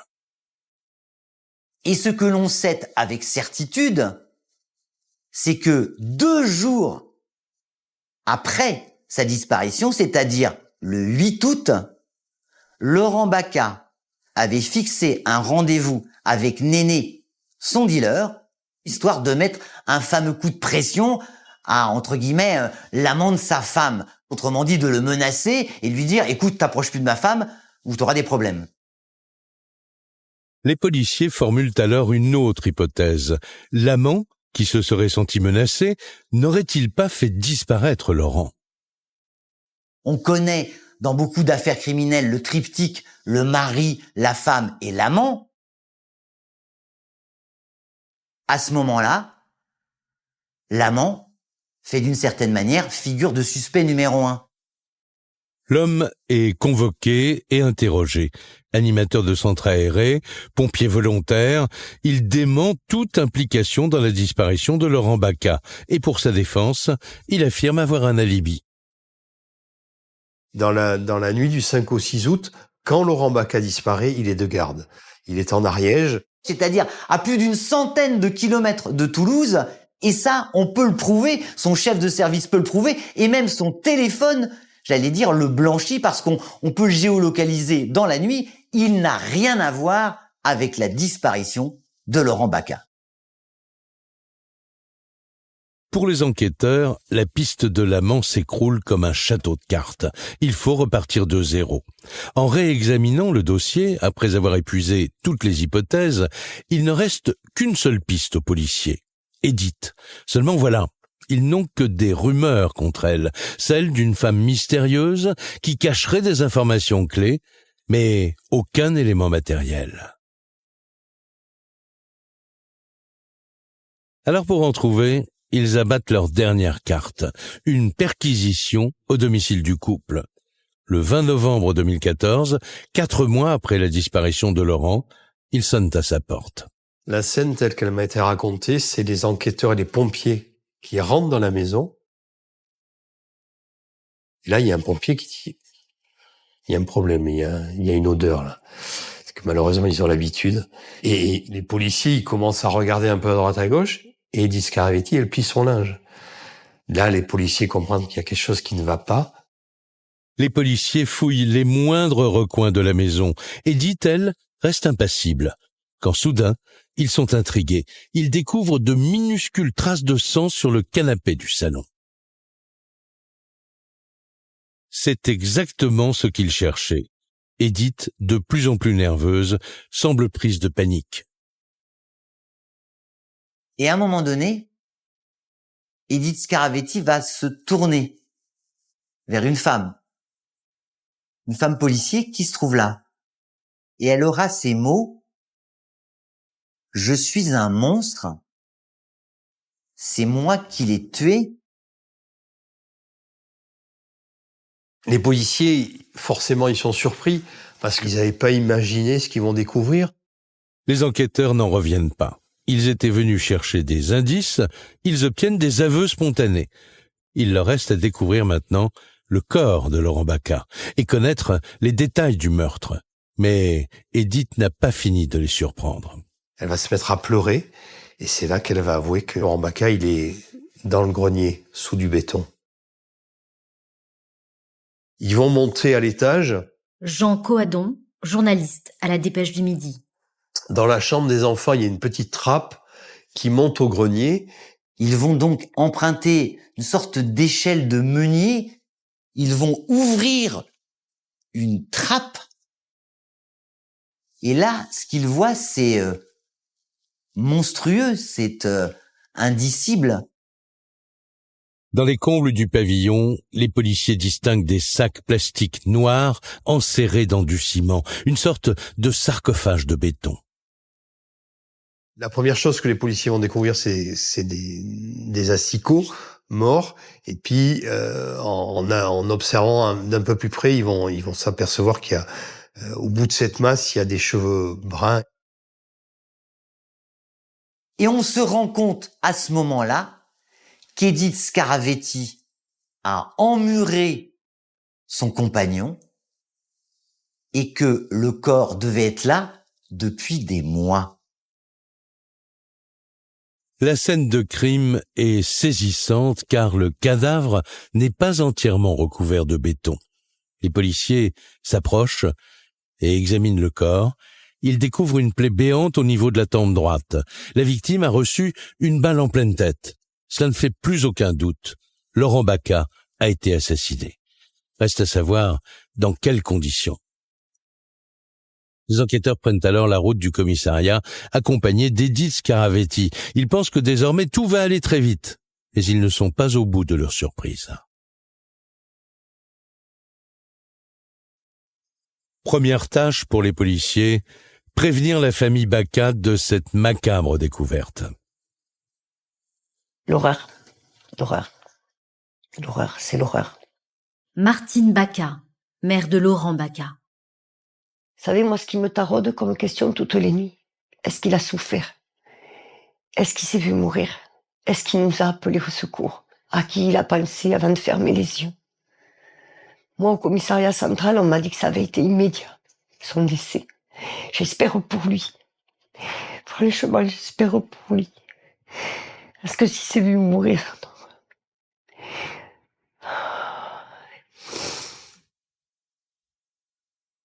On m'a expliqué la façon dont il a été retrouvé. C'est un arrachement. Sandrine Confet, amie d'enfance de Laurent Baca. Parce qu'il méritait pas déjà de mourir. Et je veux dire, la façon dont ça a été fait, pour moi, c'est bestial. Il faut avoir une haine énorme pour faire ça. Pour les Baca, l'annonce de ce crime barbare est terrible, d'autant qu'il a été commis par celle qui avait été adoptée par le clan. C'est une trahison, oui. Vous accueillez une fille pendant 10 ans. Mes parents l'ont accueillie comme une fille, mes frères et moi comme une sœur. Et elle vous plante un poignard dans le dos. C'est même pas un coup de poignard, ça a été un pieu qu'on m'a planté dans le dos ou dans le cœur. Voilà. Quelqu'un que j'aimais, que j'appréciais, à qui j'aurais donné le bon Dieu sans confession. J'aurais mis mes 2 mains à couper si on m'avait dit elle l'a tué. J'aurais dit non, c'est pas possible.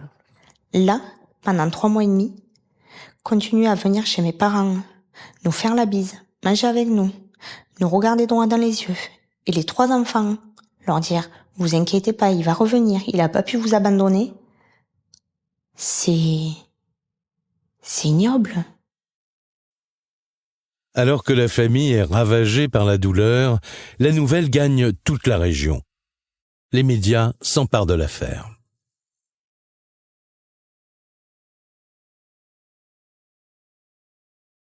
À Toulouse, une femme a reconnu avoir tué puis emmuré son compagnon. Les faits remontent au début du mois d'août. Laurent Baca, âgé de 37 ans, avait subitement disparu. Les enquêteurs se sont rendus hier à son domicile. Ils ont finalement découvert le corps de la victime noyé dans une chape de ciment au grenier. L'émotion est générale. Au commissariat, les enquêteurs pensent en avoir terminé. Ils ont les aveux de la meurtrière et le corps du disparu. Pourtant, dès le début de l'instruction, tout se complique. Car en garde à vue, Edith fait une révélation glaçante aux enquêteurs. Avant de raconter comment elle a tué Laurent, elle affirme que dans ce drame, elle est aussi une victime, poussée à bout par un compagnon violent. Elle va... Laurent Boguet, avocat d'Edith Scaravetti. Dans un torrent de sanglots, livrer effectivement le fait qu'elle a été battue, elle a été humiliée pendant de nombreuses années. Et ces violences, elles vont au-delà. Jean Coadon, journaliste à la Dépêche du Midi. Elle raconte que dans leur relation intime, non seulement Laurent Baca était extrêmement exigeant, mais qui pouvait également se montrer extrêmement violent. Et donc, elle évoque des rapports sexuels qui ne sont pas des rapports sexuels consentis, mais forcés, avec des pratiques extrêmement violentes. Edith ne s'arrête pas là. Pour sa défense, elle livre aux policiers un épisode très précis qui se serait déroulé 3 mois avant le drame. Un épisode accablant pour Laurent. Elle va dire, écoutez... Xavier Bénéroso, journaliste spécialiste des faits divers. Je sais qu'un jour, dans une furie, il a tiré sur moi alors que je me trouvais allongé sur le lit. Et forcément, la juge d'instruction va demander aux enquêteurs de la sûreté départementale de vérifier. Et en effet, on va trouver une balle dans le matelas du couple. On peut dire que cette balle a été indiscutablement tirée par la carabine 22 long rifle qui était présente au domicile. Pour les policiers, cet élément matériel donne du crédit à la version d'Edith, et le dossier semble basculer en sa faveur, car elle livre bien d'autres exemples du calvaire qu'elle aurait subi. Nous savons également que ce garçon était extrêmement jaloux et possessif et qu'il était allé jusqu'à commettre un acte qui est ô combien symbolique au niveau, je dirais, des tortures imposées à sa compagne, c'est qu'il l'avait marqué avec une lame chauffée à blanc en inscrivant ses initiales à la fois sur sa poitrine et sur une de ses fesses. Et effectivement, son corps porte la trace des initiales de son conjoint. On vous marque comme des esclaves pouvaient être marqués il y a quelques siècles. Une balle dans le lit, des cicatrices sur son corps, les enquêteurs accumulent les éléments favorables à Edith. Ils recueillent même des témoignages qui confirment ses dires. Comme celui de Véronique, une collègue de travail, qui se souvient encore du cauchemar que vivait son amie. Elle pleurait. Véronique Basset, amie d'Edith Scaravetti. Des hématomes, mal en point, fatiguée. Des fois, elle tenait pas debout le matin au travail parce qu'elle avait pas dormi de la nuit. Il se baladait dans la voiture, il prenait le fusil. Il venait l'attendre, une fois il est venu l'attendre à son travail avec le fusil. Je savais que ça allait finir mal. Je l'avais dit à Edith, je lui ai dit, Edith, il faut que tu partes parce qu'un jour, il te tuera. Plus l'audition de Véronique avance, plus les policiers doivent se rendre à l'évidence. Les violences de Laurent commencent à peser lourd dans le dossier. Edith n'en pouvait plus. Elle voulait se séparer. Et lui, il a dit, de toute façon, je te laisserai jamais partir, toi et les enfants, je te retrouverai. Je te retrouverai. Moi, je lui ai déjà proposé, j'ai dit, si tu veux le faire partir, moi, j'appelle la police et il partira. Et elle voulait pas parce que, comme il menaçait toujours de la tuer et de tuer ses enfants, donc elle avait peur. J'étais au milieu, je voulais respecter ça pour elle et ses enfants parce que on sait jamais son comportement à lui, ce qu'il aurait pu leur faire. Edith déclare aux enquêteurs qu'elle est tellement traumatisée par les violences de son compagnon que 4 mois après sa disparition, elle continue d'en faire des cauchemars. Lorsqu'elle va être arrêtée, elle va dire au présent, j'ai peur qu'il revienne. Une phrase complètement hallucinante, puisque Edith Scaravetti sait très bien que Laurent Baca, son conjoint, est mort. Elle vous explique qu'elle le voit régulièrement venir lui rendre visite pour la menacer. Laurent Boguet, avocat d'Edith Scaravetti. Alors, ça n'a aucune réalité tangible, mais ça signe parfaitement la relation d'emprise qui pouvait avoir été tissée entre les deux protagonistes. À la suite de ces premières investigations, les enquêteurs sont obligés de reconsidérer le rôle de chacun. Edith peut apparaître comme une victime et Laurent comme un bourreau. Mais pour en être certain, les enquêteurs doivent comprendre précisément ce qu'il s'est passé la nuit du meurtre. Ils cherchent à savoir si Edith était ou non en état de légitime défense pour se protéger de nouvelles violences. Et d'une certaine manière, si ce qui est arrivé, c'est à la suite d'une tragique dispute conjugale. Et elle va nous dire que c'était en quelque sorte un accident. Elle raconte un Laurent Baca qui est ivre, une nouvelle fois ivre, et qui la réveille au milieu de la nuit à 3 heures du matin, dans un état d'excitation absolue. Il va immédiatement vociférer, joignant le geste à la parole, la jeter au pied du lit, la corriger un peu, l'humilier en indiquant qu'elle ne vaut rien. Il la prend par les cheveux, il la tire par les cheveux, il la fait sortir du lit par les cheveux, il la traîne, il la fait descendre l'escalier. Edith décrit alors aux enquêteurs une nouvelle scène de violence conjugale. Sauf que là, tout aurait basculé. Laurent se serait saisi de la carabine avec laquelle il avait déjà menacé sa compagne et il aurait retourné l'arme contre lui. Et il va la poser lui-même sur la tempe droite en disant « Et maintenant, pauvre fille, sombre conne, est-ce que tu es seulement capable d'avoir un geste de courage? Est-ce que tu es capable d'appuyer sur la détente ?» Et là, il y a une empoignade et le coup va partir.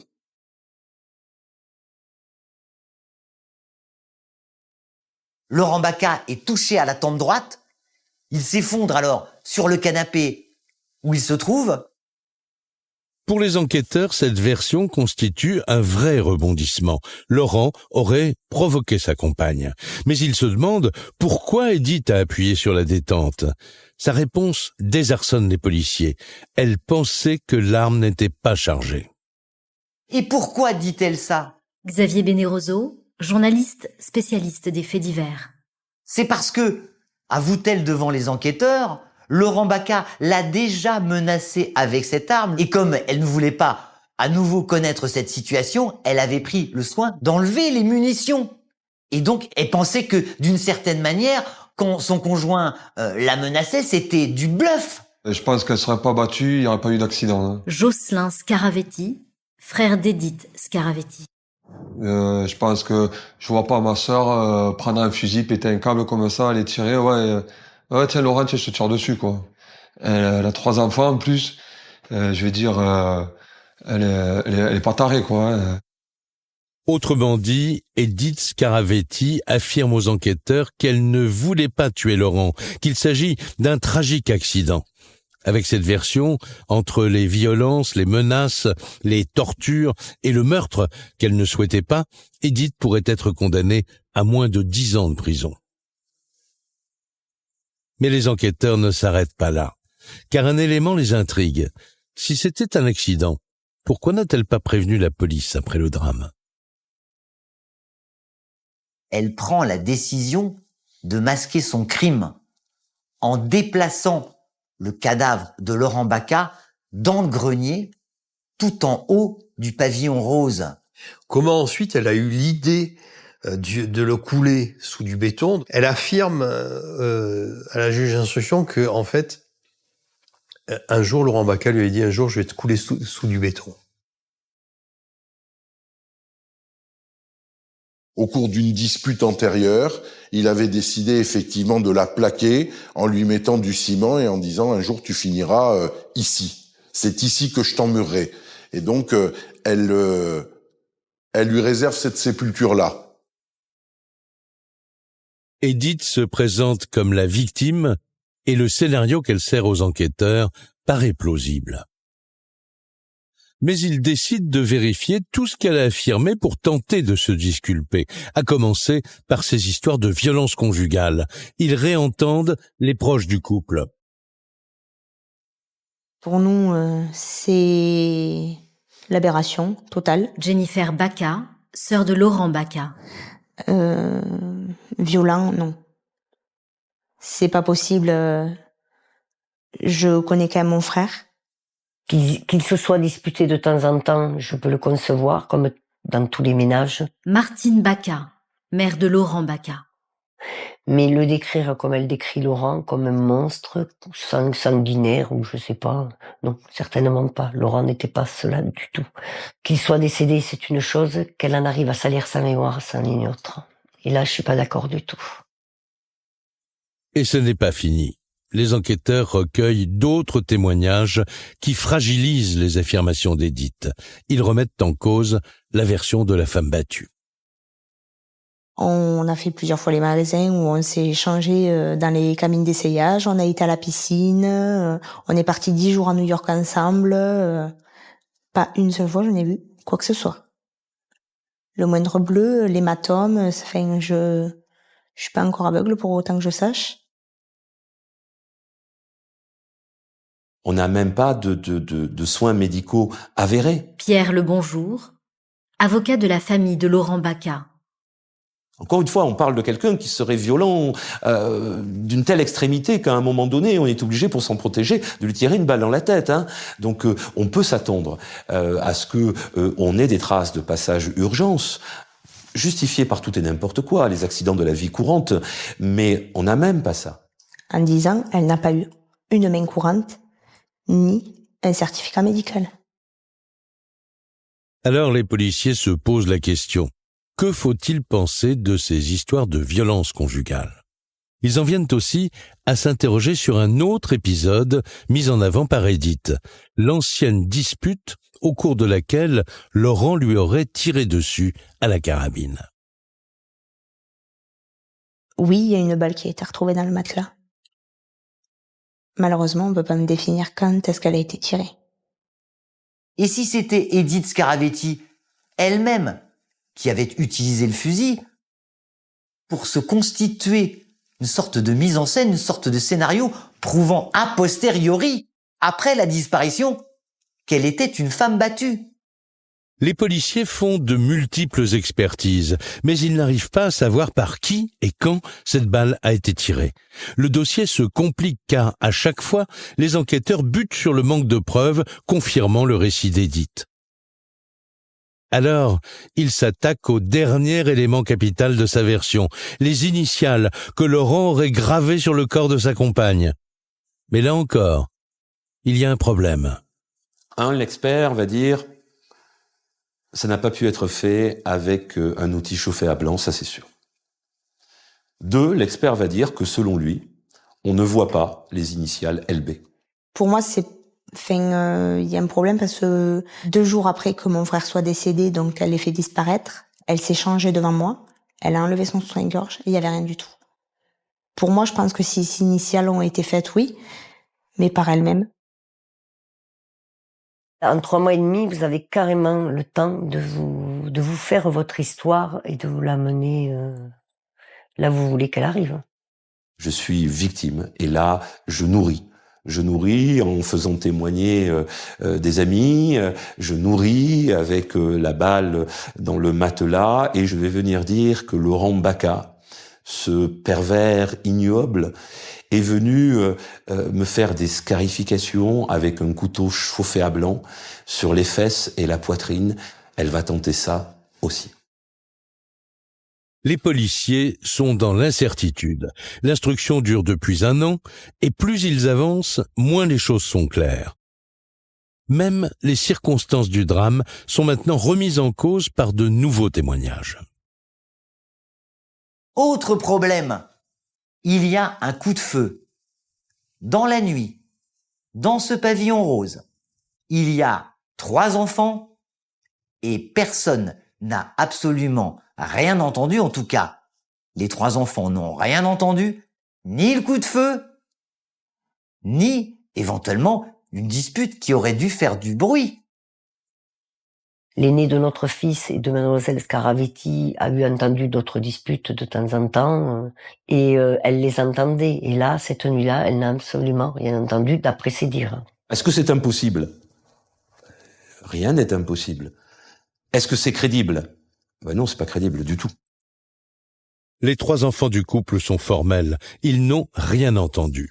Et les enquêteurs ne sont pas au bout de leur surprise. L'aînée, une petite fille de 10 ans, affirme même que le lendemain du drame, elle aurait embrassé son père endormi sur le canapé sans rien remarquer d'anormal.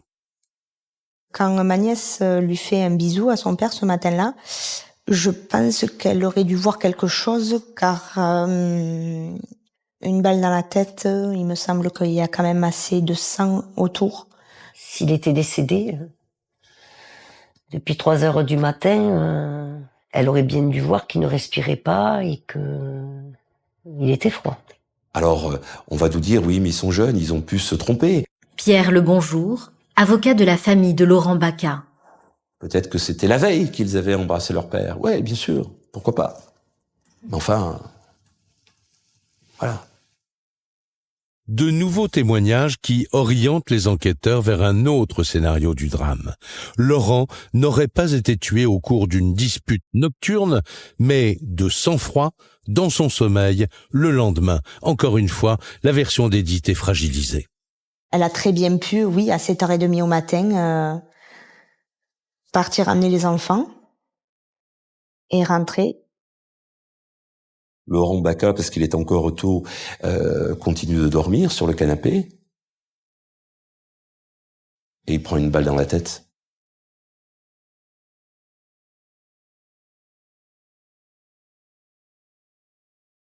Elle parle d'un accident. Jennifer Baca, sœur de Laurent Baca. Pour elle, c'est un accident. Pour moi, c'est de la préméditation. Du moment où on tue quelqu'un d'une balle dans la tête et qu'on le coule dans du béton, oui. Ça relève du machiavélique. Alors, accident ou meurtre programmé ? Après 3 années d'enquête, les policiers doivent conclure. Et il leur manque un élément de taille pour prendre leur décision, le mobile. Ils reprennent le dossier et creusent en particulier 2 pistes. Les enfants d'Edith ainsi que son amant. Elle comptait refaire sa vie avec la personne qu'elle avait rencontrée précédemment et... Martine Baca, mère de Laurent Baca. Et voilà. Et elle voulait passer plus vite à autre chose, sans avoir de compte à rendre à quiconque. Peut-être qu'elle avait peur aussi de se dire, demain je quitte Laurent. Sandrine Confet, amie d'enfance de Laurent Baca. Il va demander à récupérer la garde alternée avec les enfants. Parce que Laurent, par contre, je sais qu'il aurait pas lâché le morceau. Si demain elle le quittait, Laurent, je suis sûre qu'il se serait pas contenté d'avoir un week-end sur 2 ses enfants. Il aurait demandé une garde alternée comme c'est de courant au jour d'aujourd'hui. Et je pense que non, ce qu'elle voulait, c'était tout. Des éléments qui parviennent à convaincre la juge d'instruction. Pour elle, c'est sûr, Édith a décidé de tuer Laurent. Elle est donc renvoyée aux assises pour homicide volontaire. En revanche, ce qui est moins clair, ce sont les circonstances du drame, les violences, l'heure du crime, et même pour la défense, le coup de feu fatal. Ce dossier est passionnant parce que il peut vraiment se lire des deux côtés. Vous avez une thèse. Xavier Bénéroso, journaliste spécialiste des faits divers. Qui dit que Édith Scaravetti est une femme battue, qu'elle a pu avoir une dispute et que ça a pu se terminer, j'allais dire, en accident dramatique. Et ça, c'est possible. Il y a un certain nombre de preuves qui peuvent accréditer cette thèse. Et puis, si on écoute la famille de Laurent Baca... Jean Coadon, journaliste à la Dépêche du Midi. On peut aussi se dire que on est peut-être face à une femme machiavélique qui s'organise pour essayer finalement de se trouver des circonstances atténuantes. Il y a 2 versions aux jurés de trouver la vérité. Le 23 mars 2018, la cour d'assises de Toulouse condamne Édith Scaravetti à 3 ans de prison pour homicide involontaire. C'est la thèse de la femme battue qui a été retenue par les jurés. Mais le parquet fera appel de cette décision. Ayant déjà fait 3 ans de préventive à la prison pour femmes de Seyss, Édith Scaravetti est libérée immédiatement. Lors du procès en appel qui se tient en mai 2019 à Montauban, la peine est alourdie. Édith Scaravetti est cette fois-ci condamnée à 10 ans de réclusion criminelle pour homicide volontaire. Elle retourne aussitôt en prison. Un verdict qui n'a pas complètement apaisé la peine des proches de Laurent Baca. Après, on met des enfants au monde. On se doit de les protéger jusqu'au bout. Même s'ils grandissent, ils ont leur vie. Mais je m'en voudrais toujours. J'aurais toujours cette culpabilité de me dire que j'ai pas su le protéger jusqu'au bout. Même si j'y suis pour rien. On ne tient pas en survie. On continue pour les enfants, moi pour mes parents, mes frères, et puis pour sa mémoire.